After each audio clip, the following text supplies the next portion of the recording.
तो दोस्तों आप लोग यहाँ जैसे कि देख पा रहे हो डिपार्टमेंटल स्टोर और सुपरमार्केट में डिफरेंस दिखा रखा है। तो डिपार्टमेंटल स्टोर होते क्या हैं और सुपरमार्केट क्या होता है, तो इसका जो है ना मैंने यहाँ पे डिफरेंस दे रखा है। Establish it is more difficult to establish in departmental store than a supermarket. ठीक है, ये डिफिकल्ट होता है, कौन सा, डिपार्टमेंटल स्टोर को बनाना बहुत डिफिकल्ट होता है एज कंपेरिजन टू सुपरमार्केट के। ठीक है, इस्टेब्लिशमेंट की बात करें, मतलब अगर आप इस्टेब्लिश करना चाहते हो अपना डिपार्टमेंटल स्टोर, तो ये बहुत ज़्यादा जो है ना डिफिकल्ट होता है इसको इस्टेब्लिश करना, बहुत मुश्किलें आती हैं इसमें।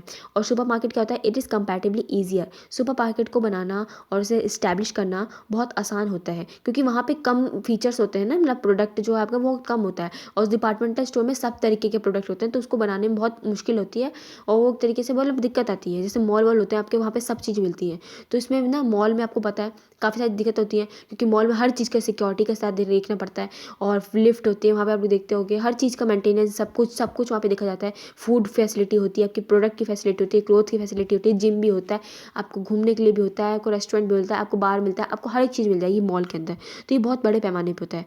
ठीक है, तो कैपिटल की बात करें, कैपिटल में आता है it is require more capital. Departmental store जैसा कि मैं बता दी आपको, कैपिटल की बात आई तो कैपिटल मतलब पैसे, पूंजी। अगर आप डिपार्टमेंटल स्टोर स्टार्ट करना चाहते हो तो मॉल बनाने के लिए आपको पैसा बहुत ज़्यादा चाहिए होगा, क्योंकि आपको पार्किंग सब कुछ बड़ा एरिया लेना होगा, है ना। तो क्या होगा, यहाँ पे कैपिटल ज़्यादा लगती है। और सुपर मार्केट एक छोटा सा मार्केट होता है, जो कि बिग बाजार हो गया आपका। ठीक है, और आपको मैक्स बाजार, मतलब इस तरीके के काफ़ी सारे बाजार आपको मिल जाएंगे मार्केट में।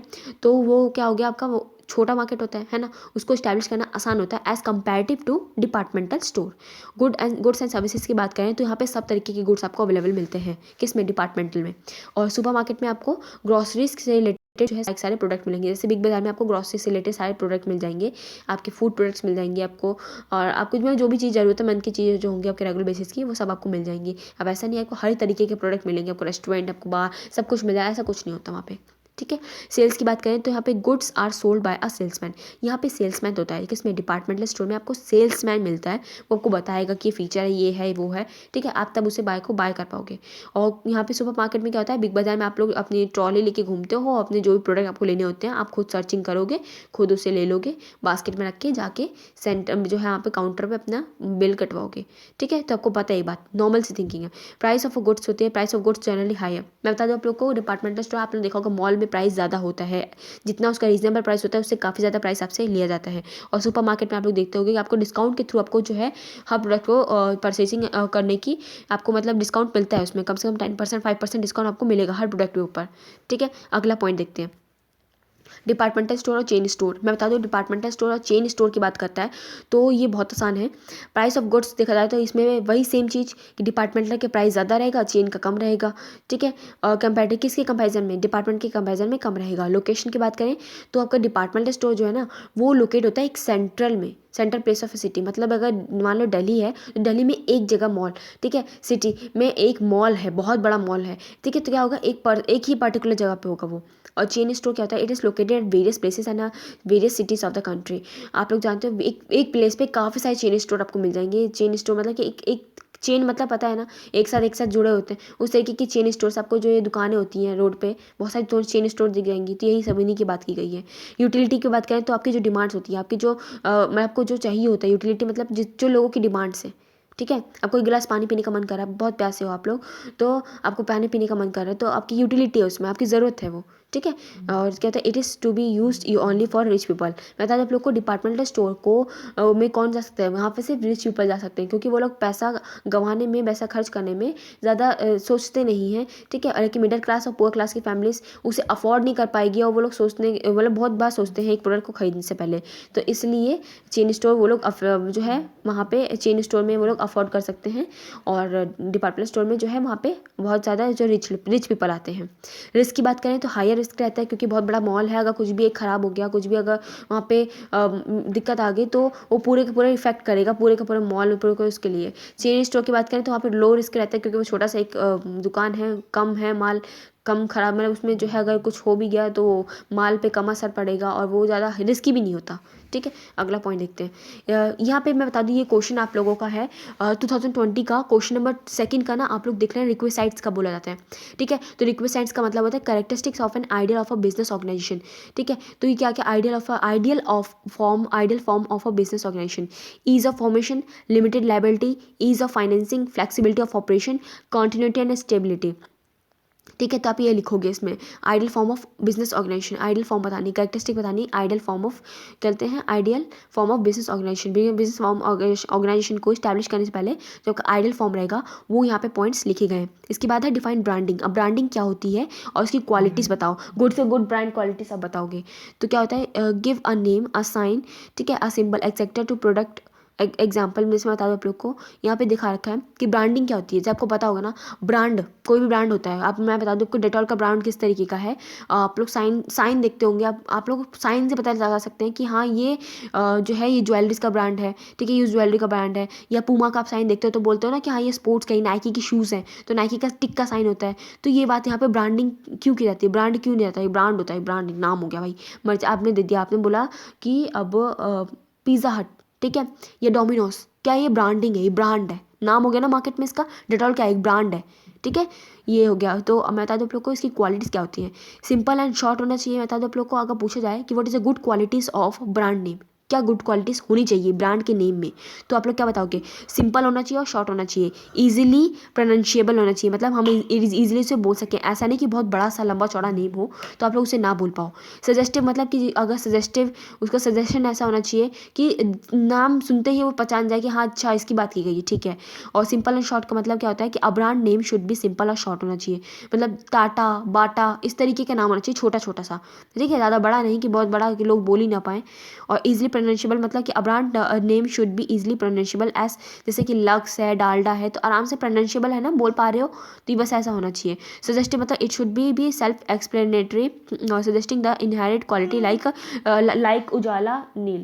तो बता दो आप लोग को, जैसे आप जानते हो कि उजाला नील किस लिए होता है कि वो सजेस्टेड करता है किस लिए, वाइटनेस के लिए, क्या कपड़ों की चमक के लिए होता है ना उजाला का। तो उजाला का मतलब क्या होता है, उजाला होना, तो एक तरीके से चमक आना।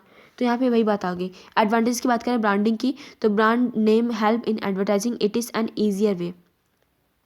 ब्रांड ने देखो एडवांटेजेस क्या होते हैं, अब पूछा जाए आपसे कि ब्रांड के एडवांटेजेस क्या होंगे, तो ब्रांड के एडवांटेजेस ज़्यादा कुछ नहीं है, यही एडवांटेज है कि उसे ईजी रहेगा, एडवर्टाइजिंग ईजी हो जाती है। ठीक है, मतलब आप लोग ब्रांड के थ्रू एडवर्टाइजमेंट करना आसान हो जाता है, क्योंकि मार्केट में गए लोग क्या बोलेंगे, भैया वो बाटा के शूज़ दिखाओ, है ना, तो आसानी पड़ेगी ना, उसको एक्सप्लेन नहीं करना पड़ेगा कि वो इस तरीके का शूज़ दिखता है, वैसा दिखता है, उस कंपनी का होना, मतलब उस क्वालिटी का होना चाहिए, उसमें ये भी होता है वो भी होता है, ये नहीं बताना पड़ेगा। आप बोलोगे सीधा बाटा के शूज़ दिखाओ, तो डायरेक्टली आपको उस कंपनी का शूज़ दिखा देगा, है ना। और उसका क्या है, brand name establish permanently identity of the product.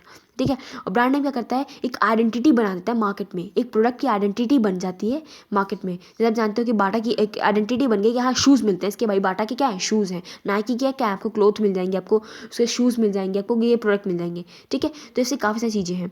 और brand product can be easily identified by customer. Brand product आसान रहता है, जैसे मैं आपको बताया भी कि कस्टमर को बोलने में आसान रहता है, समझने में आसान रहता है। अगर पढ़ा लिखा भी नहीं है तभी उसको एक पॉइंट अगर याद हो गया कि हाँ इस कंपनी के शूज़ है, इस कंपनी का ये है, तो उसे आसान रहेगा। Brand name promotes repurchasing. मैं बता दूं आप लोग को, ब्रांड नेम प्रोमोट करता है रीपर्चेसिंग, मतलब आप लोग कुछ खरीद के लाओ, है ना, दोबारा बार बार उसे रीपर्चेसिंग करोगे, खरीद सकोगे। ठीक है, तो प्रमोट करता है, प्रमोशन मिलता है इसका। इसके बाद देखा जाए तो आपका है प्रमोशन। प्रमोशन क्या होता है, अब मैं बता दूं आप लोग को, प्रमोशन 4 तरीके से हो सकता है, पूछा जाता है क्वेश्चन, बहुत क्वेश्चन आता है पेपर में कि डिफाइन प्रमोशन, और उसमें कितने पार्ट्स होते हैं, कितने एलिमेंट ऑफ प्रमोशन होते हैं। तो एडवर्टीजमेंट होता है, advertising, sales promotion, personal selling और पब्लिक रिलेशन। ठीक है, तो एडवर्टाइजिंग क्या होता है, यहाँ पे देखो नीचे पॉइंट लिखा गया है, ये प्रमोशन वाला टॉपिक आता है। पहला टॉपिक है एडवर्टाइजमेंट का। एडवर्टाइजमेंट पूछा जाता है, कहते हैं कि it is most commonly use tools of promotion, it is an impersonal form to communicate which is paid to by the marketers. ठीक है, मैं बता दूँ आप लोग को एडवर्टाइजमेंट क्या होती है। ये मोस्ट कॉमनली एक टूल है जो कि प्रमोशन के लिए इस्तेमाल किया जाता है, कहाँ पे, मार्केट में, और वो कम्युनिकेट करता है और लोगों को समझाता है अपने गुड्स, और जो भी गुड्स और सर्विसेज है उसके बारे में पूरी नॉलेज आपको एडवर्टाइजमेंट के थ्रू मिलती है।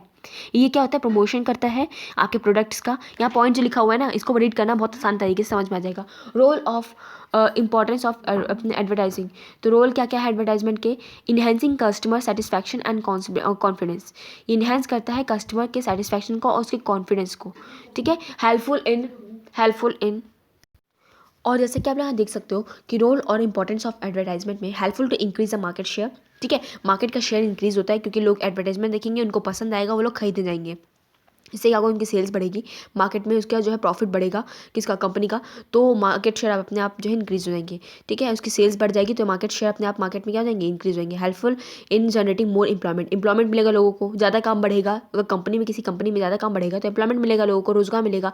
मैं बताऊँ आप लोग को, आप लोग उससे होने वाले जितने भी इफेक्ट्स हैं उनको अपनी मर्जी से बना के लिख देना। एक्स्ट्रा में वो कुछ नहीं पूछते। मैंने जो पॉइंट्स लिखे हैं आप लोग स्क्रीन पर देख रहे हो, इसको रीड करो, सब समझ में आएगा, ठीक है। ऑब्जेक्टिव देखो, नो फियर ऑफ एक्सपोलेशन लाइटेशन, ठीक है। कोई फियर नहीं रहता कि एक्सपॉइल हो जाएगा, मतलब खराब हो जाएगा, कुछ बेकार हो जाएगा। आपका एडवर्टीजमेंट कभी बेकार नहीं होता, एक बार स्टार्टअप हो गया तो स्टार्ट हो गया, ठीक है। नॉलेज ऑफ वेरियस प्रोडक्ट, आपको नॉलेज मिलेगी काफ़ी अलग अलग प्रोडक्ट की, मतलब सोप की जैसे डेटॉल कंपनी भी है, लक्स भी है, ये भी है, तो आपको नॉलेज मिल जाएगी। अच्छा, लक्स का साबुन एक इस काम में आता है, अच्छा उसका सोप, डेटॉल का सोप हम लोग इसके इस्तेमाल कर सकते हैं, ठीक है। इस तरीके की काफ़ी सारी ब्रांड की आपको जो है ना वो मिल जाते हैं, फीचर्स मिल जाते हैं। आपको समझ में जो आएगा आपके हेल्थ के हिसाब से, आपके स्किन के हिसाब से जो बेटर रहेगा आप लोग वो खरीदोगे। उसके बाद क्या है, इंक्रीज प्रोडक्ट, देखो अब मैं बता दूँ आप लोग को, ये अगला पॉइंट है, ये देखना है पॉइंट जो मैंने लिखा हुआ है, ऑब्जेक्शन अगेंस्ट एडवर्टाइजमेंट। ये तो नहीं है, इंपॉर्टेंट नहीं है, आप लोग मैं बता दूँ बुक्स में भी लिखा हुआ है, आप लोग उससे जाकर रीड भी कर लेना। और चाहे मैंने यहाँ पे लिखा हुआ है रोल क्या होते हैं एडवर्टाइजमेंट के, वो मैंने आपको बताया, वो कर लो बस, ठीक है। और क्वालिटीज ऑफ गुड सेल्समैन की बात करूँ तो क्या क्या क्वालिटीज़ होनी चाहिए अच्छे सेल्समैन में, ये इंपॉर्टेंट क्वेश्चन है, ये पूछ लेता है आपसे। आप सेल्समैन हो, आप उस में पता है क्या, अपने आपको सेल्समैन बनाना। मैं सेल्समैन हूँ तो मेरे में क्या क्वालिटीज़ होनी चाहिए, पहली चीज़ फिजिकल क्वालिटीज़ उसके अंदर क्या होनी चाहिए, मेंटल क्वालिटीज़ होनी चाहिए और टेक्निकल क्वालिटीज़ होनी चाहिए। फिजिकल किस लिए होनी चाहिए कि physical includes personal health stamina, मतलब वो अच्छा होना चाहिए एकदम, मतलब स्मार्ट होना चाहिए। हाँ, मतलब स्मार्ट मतलब मेरा मतलब ये है कि ऐसा नहीं कि भाई डर डर के बोल रहा है, एकदम कॉन्फिडेंट होना चाहिए। जब वो प्रोडक्ट के बारे में बता रहा है आपने, कॉन्फिडेंट होना चाहिए और बात करने में बिल्कुल हिचकिचाए ना, बिल्कुल उसका कॉन्फिडेंस लेवल हाई हो, हेल्थ उसकी अच्छी होनी चाहिए, स्टैमिना उसका होना चाहिए। A salesman can instantly connect with the customer if he she looking good and smart, ठीक है। सिंपल सी बात थी। मेंटल की बात करें तो उसके स्किल्स होने चाहिए कि वो अपने प्रोडक्ट को बेच सके, ठीक है। सेल्फ कॉन्फिडेंस उसके अंदर बिल्कुल कूट कूट के भरा होना चाहिए।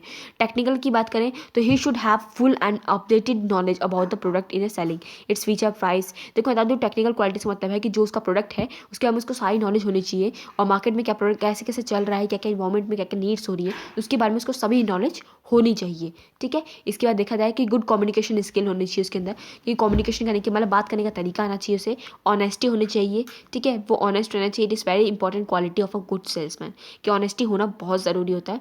और कर्टेसी होना चाहिए, अ सेल्समैन हु इज़ पोलाइट। इसके बाद जैसे कि आपको दिखाई दे रहा है कि परसिस्टेंट होना चाहिए, नेवर गिव अप नहीं होना चाहिए, नहीं कि आपको आपका प्रोडक्ट नहीं मतलब आज के दिन आपकी सेल्स नहीं हुई, आप लोग नहीं कर पाए सेल्स, कोई सेल्समैन नहीं कर पाया सेल, तो उसको गिव अप नहीं लेना है, उसको काम करते ही रहना है उस पर, ठीक है। तो ये परसिस्टेंट होनी चाहिए उसके अंदर। Capacity to ensure trust, the salesman should have the convincing power, उसके अंदर कन्विंस करने की पावर होनी चाहिए। उसको मनाना है कस्टमर को, किसी तरीके से मनाएगा, या मतलब कितने तरीके से, चाहे उसको कोई भी इंसान कैसे भी कुछ भी बोल रहा हो, उसको गुस्सा नहीं आना चाहिए, वो आराम से उनको कन्विंस करेगा हर चीज़ के लिए, उनको बिल्कुल एकदम प्रोडक्ट के बारे में अच्छे तरीके से समझाएगा। मैं बता दूँ आप लोग को, मैंने यहाँ पे 8 पॉइंट्स दिए हुए हैं, इन 8 पॉइंट में से आपको जितने पॉइंट्स आपको याद हो सके आप उसे याद करके लिख सकते हैं। नहीं भी याद हो पॉइंट्स मत लिखना, कोई बात नहीं, आपको बस पॉइंट्स ये पता रहेंगे ना कि हाँ ये मतलब होता है, ये मतलब होता है, आप उसे लाइन लाइन में लिखो। आपको ये मेन पॉइंट जो ना हेडलाइंस है ना, जैसे ऑनेस्टी, कर्टेसी, ये याद नहीं होती, कोई बात नहीं, आप लोग मेन पॉइंट्स में लिख के आ जाओ, मार्क्स आपको मिलेंगे। 8 पॉइंट्स होते हैं मैक्सिमम, आप लोग लिख देना, आठों पॉइंट्स लिख देना। नहीं लिख पाओ तो 6 पॉइंट 7 पॉइंट एक्स्ट्रा लिख आना, क्योंकि 5 नंबर क्वेश्चन आता है तो 6 या 7 पॉइंट जरूर लिखना। इसके बाद सेलिंग और मार्केटिंग में डिफरेंस है, ये पढ़ लेना, पता ही होगा आपको सेलिंग करना क्या डिफरेंस होगा और मार्केटिंग का क्या मतलब है, ठीक है। मार्केटिंग मैनेजमेंट फिलोसफीज दे रखी मैंने यहाँ पे, प्रोडक्ट कंसेप्ट, प्रोडक्शन कॉन्सेप्ट और प्रोडक्ट कॉन्सेप्ट, सेल्स कॉन्सेप्ट और मार्केटिंग कॉन्सेप्ट, ठीक है। ये तो फिलोसफीज हैं, पूछा जाता है तो आप लोग लिख सकते हैं, वरना पूछा तो नहीं जाता, मतलब पूछा आ जाता है, मेन बहुत कम आया क्वेश्चन, पहले मतलब काफ़ी 2 साल पहले आए थे क्वेश्चन, तो ये क्वेश्चन जो है पूछे जाते हैं, ठीक है, तो मैंने वो नहीं कर लिया हुआ है। डिपॉजिटरी सर्विस की बात करें तो बेनिफिट क्या होता है डिपॉजिटरी सर्विसेज के? Sales and purchase of shares and stock of any company और एनी स्टॉक एक्सचेंज। ठीक है, तो ये बेनिफिट होते हैं आपके जो है डिपॉजिटरी सर्विसेज के। तो ये सेल्स और परचेज हो सकती है शेयर्स और स्टॉक की। ठीक है, और सेव करता है टाइम को, लो ट्रांजेक्शन कॉस्ट करता है, इजी इन ट्रेडिंग। ठीक है, transparency in transactions, no counterfeiting of security certificate. तो ये जो आपके पॉइंट्स हैं, इसके नीचे आप देख सकते हो डीमैट अकाउंट। डीमैट अकाउंट के बारे में आपसे पूछा था, डिफाइन डीमैट अकाउंट, ये आ जाता है क्वेश्चन में। तो डीमैट अकाउंट आपको पता होना चाहिए। यहाँ लिखा हुआ है डेफिनेशन, ये डेफिनेशन को पढ़े ना आराम से समझ में आ जाएगी, बहुत ईजी फॉर्म में लिखा हुआ है। ठीक है, टाइम में ज़्यादा वीडियो लंबी हो रही है, मैं इसलिए आपको जो है दिखा दे रही हूँ। और जो है ओपनिंग ऑफ डीमैट अकाउंट क्या होता है ये आप लोग जो है देख लेना। और बेनिफिट क्या होते हैं डीमैट अकाउंट के, ये पॉइंट्स में है, इन पॉइंट्स को पढ़ लो, आप लोग के लिए बेटर रहेगा। ठीक है, समझ जाए। जो समझ में ना आए मैं अवेलेबल हूँ, आप लोग जो है मुझे सेंड कर सकते हो क्वेश्चन अपने डाउट्स नीचे कमेंट बॉक्स में कमेंट करके, या तो मुझे इंस्टाग्राम पे फॉलो करके आप लोग मुझसे अपने डाउट जो भी हो पूछ सकते हो। नहीं समझ में आता कोई टॉपिक तो मुझसे पूछ सकते हैं आप लोग वहाँ जाके। ठीक है, मनी मार्केट क्या होता है? मनी मार्केट में ट्रेजरी बिल्स क्या होती हैं ये आता है क्वेश्चन में, पूछा जाता है वो defined treasury bill. Commercial paper क्या होता है? कॉल मनी क्या होता है? सर्टिफिकेट ऑफ डिपॉजिट क्या होता है? कमर्शियल बिल क्या होता है? या तो ये सेपरेट पूछेंगे आपसे, या तो बोल देंगे कि मनी मार्केट में जो है ना कौन कौन से इंस्ट्रूमेंट का इस्तेमाल किया जाता है, मनी मार्केट के लिए कौन कौन से इंस्ट्रूमेंट का इस्तेमाल किया जाता है। Define money market and their instruments. तो इंस्ट्रूमेंट में यही आपके इंस्ट्रूमेंट्स हैं। ठीक है, तो यहाँ पे इसका स्क्रीनशॉट ले लो और इसको कर लेना। और प्रिलिमिनरी फिर स्क्रीनिंग सिलेक्शन टेस्ट, ये पता है आपका किसका है? ये सिलेक्शन करने का है। प्रोसेस क्या होता है सिलेक्शन करने का, किसका है? एम्प्लॉयज़ का। ठीक है, तो ये सॉरी टेस्ट करने में आपको कुछ भी चेक करना है, सिलेक्शन करना है, सिलेक्शन करने का क्या क्या प्रोसेस रहेगा। तो ये आपके जो है सॉरी ये आपका ना सेलेक्ट करने का पूरा प्रोसेस है। इसका स्क्रीनशॉट ले लो, पढ़ लेना, बहुत आराम से समझ में आएगा कि एम्प्लॉयमेंट का interviews, reference checks, selection decision, ये इस तरीके से आप लोग जो है ना क्या करते हो। एक अगर किसी को आपको कंपनी में हायर करना है, आप लोग हायर करना चाहते हो किसी को भी अपनी कंपनी में, तो आपको ये सिलेक्शन करने के ना ये सिलेक्शन टेस्ट के ना आपको पॉइंट दे रखे हैं। प्रीलिमिनरी स्क्रीनिंग होता है, सिलेक्शन टेस्ट किया जा सकता है, एम्प्लॉयमेंट का जो है इंटरव्यू लिया जा सकता है, रेफरेंस चेक किया जा सकता है। ठीक है, ये इस तरीके का आपका सब है। कैपिटल मार्केट और मनी मार्केट में डिफरेंस मैं आपको दिखा देती हूँ। ठीक है, आपको कुछ समझ में नहीं आता है अब जो मैं आपको बता दूं यहाँ पे लास्ट में आपका यही है कैपिटल मार्केट और मनी मार्केट में डिफरेंस। ठीक है, ये इंपॉर्टेंट है, इनको जरूर कर लेना। कैपिटल मार्केट और मनी मार्केट में डिफरेंस आता है, ये बहुत इजी फॉर्म में लिखा हुआ है, आप लोग समझ जाओगे। ठीक है, और ये जितने नोट्स मैं आपको प्रोवाइड कर रही हूँ ना, डीमैट अकाउंट क्या होता है और depository services and demat account ये क्या होते हैं। ठीक है, सर्विस प्रोवाइड जो क्या क्या सर्विसेज प्रोवाइड किया जाता है डिपॉजिटरी में। ठीक है, डिपॉजिटरी सर्विसेज क्या होती है तो ये प्लीज़ इसे देख लेना। मैं आपको जो प्रोवाइड कर रही हूँ राइट्स ऑफ अ कंज्यूमर के क्या राइट्स होते हैं ये भी आप लोग जरूर कर लेना। क्या क्या राइट्स होते हैं ये आता है, पूछा जाता है कि कंज्यूमर के क्या राइट्स हो सकते हैं। ठीक है, क्या राइट्स होते हैं कि प्रोडक्शन मतलब क्या क्या चीज़ें वो लोग चेक करते हैं राइट्स, उसका क्या रहता है। मतलब मेन बात बताऊँ कि कस्टमर का क्या राइट्स है। Right to safety, right to be informed, right to choose, right to be heard, इसके राइट्स हैं। ठीक है, आई होप आपको अंडरस्टैंड हो रहा होगा। ठीक है, रिस्पॉन्सिबिलिटीज और ड्यूटीज़ क्या है कंज्यूमर की, वो ये इंपॉर्टेंट है, पूछा जाता है, आ जाता है। पॉइंट्स लिखे हुए हैं ना, इन पॉइंट्स को कर लेना बहुत आराम से। और ये आपको हॉलमार्क का जो साइन दिख रहा है ना, ये बना के आ जाना पेपर में। ये देखने के लिए नहीं दिया गया है, ये बनाने के लिए दिया गया है। आप लोग जो है ना इसे बना के आ जाओगे ना, आपके लिए बहुत ज़्यादा अच्छा रहेगा कि आप लोग को मार्क्स एग्जामिनर ना वहाँ पे बहुत अच्छे से नंबर्स देगा। और जो मैं अभी आपको बताया एक बात और सुन लो, जितने मैं पॉइंट्स आपको दिखाती रहती हूँ उसका स्क्रीनशॉट लेते रहना। और जो मैंने आपको पॉइंट यहाँ पे दिखाए हुए हैं सारे पहले देख लो, फिर मैं आपको बताता हूँ कि आप लोग जो ना एक चीज़ का ध्यान रखना, ये देख सकते हो। ठीक है, ये आप लोग यहाँ पे सॉरी मैं एक बार फिर से रिपीट कर देती हूँ आपके जो है ना ये बिजनेस प्रोफेशन वाले जो मैंने आपको इससे पहले वाले वीडियो में प्रोवाइड किए थे ये डिफरेंस वाले। ठीक है, जिसको समझ में आ रहे हैं वेल एंड गुड, नहीं जा रहे हैं तो इंस्टाग्राम पे मैंने पोस्ट कर रखी है, तो आप लोग जो है ना पोस्ट को चेकआउट कर सकते हो। ठीक है, इन पोस्ट को चेकआउट कर लेना, आपको वहाँ पे समझ में आ जाएंगे। नहीं समझ में आते तो मुझसे मांग लेना, आज की मैं आपको आज प्रोवाइड कर दूंगी, नहीं तो मैं इसको पोस्ट भी कर दूंगी, आप लोग जाके पोस्ट भी चेकआउट कर सकते हो।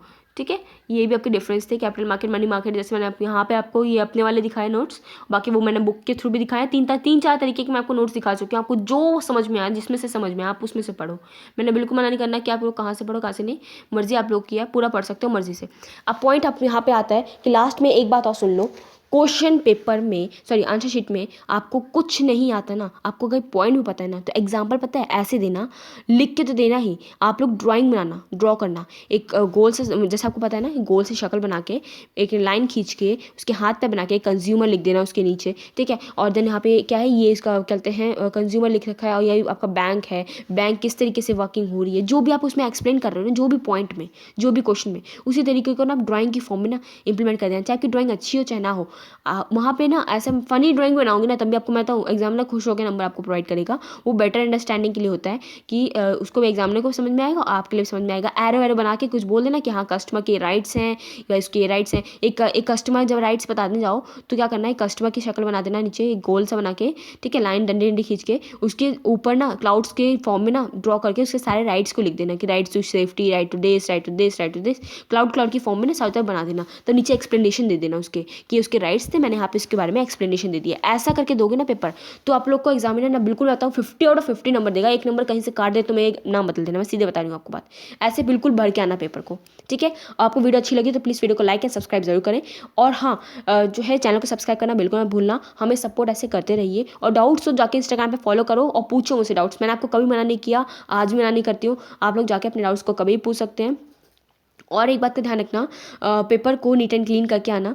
नहीं आता हो तब भी कुछ ना कुछ लिख के आओ, माइंड पे जोर डालना। नहीं तो अपने जो है आप हिंट ले लेना आगे पीछे किसी से पूछ के कि हाँ इसका मतलब क्या होता है, आपको मीनिंग पता आ जाएगा ना, उसके बारे में जो बातें लिख सकते हो अपने को उस जगह पे रख के देखना। अगर आप बात करता है एम्प्लॉय की तो एम्प्लॉय की जगह रख के देखना, सेल्समैन की बात करते हैं सेल्समैन की जगह रख के अपने आप को देखना, और कस्टमर की बात करता है तो कस्टमर की जगह रख के देखना, और जितने पॉइंट्स आपके दिमाग में आए वो सब लिख डालना। आप लोग पास हो जाओगे, बहुत अच्छे नंबर से पास हो जाओगे। ये हार्ड नहीं है, बहुत आसान है पेपर। बैक तो बिल्कुल नहीं आनी चाहिए किसी बच्चे की, आप लोग जो है बिल्कुल आराम से पास हो सकते हो इसमें। ऑल द बेस्ट सबको। कल आके मुझे ज़रूर बताना कि पेपर किस तरीके का गया, कैसा गया।